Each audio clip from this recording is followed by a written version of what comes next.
Good morning, friends. It is day 12 of our challenge here. You are joining me from my office. Had an early meeting, had to be here on campus at 7 o'clock, and so I'm just recording a quick little video from today. We've got a great subject I'm looking forward to getting into, but let's go ahead and start with our 3 minutes of meditation, and then we'll get into it here. I have to use my phone, the insight timer on my phone instead of our bell.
Okay.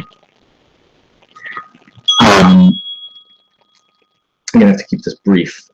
So if you don't get the emails, if you're just watching the videos for this challenge, I really encourage you to go to newleafmeditation.org and check out our blog. It's newleafmeditation.org/blog to go there directly. All of Kevin's email there, and it's really a thoughtfully done piece. And I think this topic of addiction, of craving and aversion, the things we run towards, the things we run away from, these impulses that really control our life, are worth looking at. Whether you're struggling on the serious end of addiction, you've got sex addiction, gambling, drugs and alcohol, all of the other areas of addiction that certainly deserve and need a lot of help. But all of us can relate to addiction in one form or another. One of our group members was in our Tuesday night session and was admitting a guilty pleasure of binge watching TV, and that they had many of these behaviors that um, uh, maybe weren't in line with her most aspirational self, that she'd sort of hide away and procrastinate and kind of hunker down. So we see this even in small ways, that we maybe buy things that we don't need, or run away from just uncomfortable situations. Maybe we avoid going to parties because we get nervous around people we don't know, and this little bit of social anxiety can drive us to feel more and more alone with time. So there's a lot of ways that aversion and craving really drive our life. And so when we talk about addiction, it can be the really big stuff, or just the small little everyday stuff that might make our life unmanageable. Kevin outlines using mindfulness. The reason we put it in Mindfulness Week for our second week here. He talks about there's some effective tools for changing undesirable habits. He talks about learning to pay attention to the here and now, that a meditation at its core puts us in touch with these sensations, gives us the self-awareness that we can start operating from. He talks about mindfulness gives us the to notice the space in between these impulses and these urges, and where we might be able to make a choice to go another direction. He talks about changing our relationship to cravings. He gives some wonderful recommendations for how our practice impacts this, that we can learn from our slips. I think particularly valuable is the second half of Kevin's post here, and he did this as a guided meditation in December, and I've asked Kevin to consider doing this monthly, so we'll add this into our schedule for before the month is over.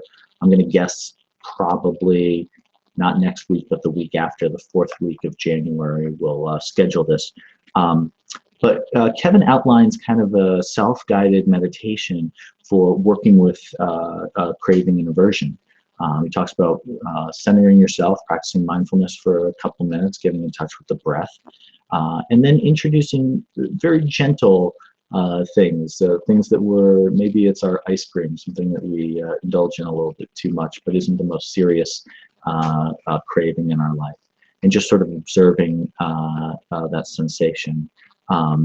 He recommends the same with discomfort, with things that we are averse to. Again, something mild irritant, not maybe our most challenging subject, and sort of using this visualization as a way of starting to work in the space and become mindful of these emotions and start to work with them a little differently. So I want to thank Kevin. I mean, it's really excellent content. He put a lot of thought into this. He gave a great session for those of us who were able to attend in December, and I really look forward to having it as a regular part of our schedule. So check out the blog. You'll find, I'm going to post it, it's a little before 9 now, so I'll probably get it all up by 9:30. You can find Kevin's using mindfulness to cope with addiction. Thank you, everybody. Have a great day.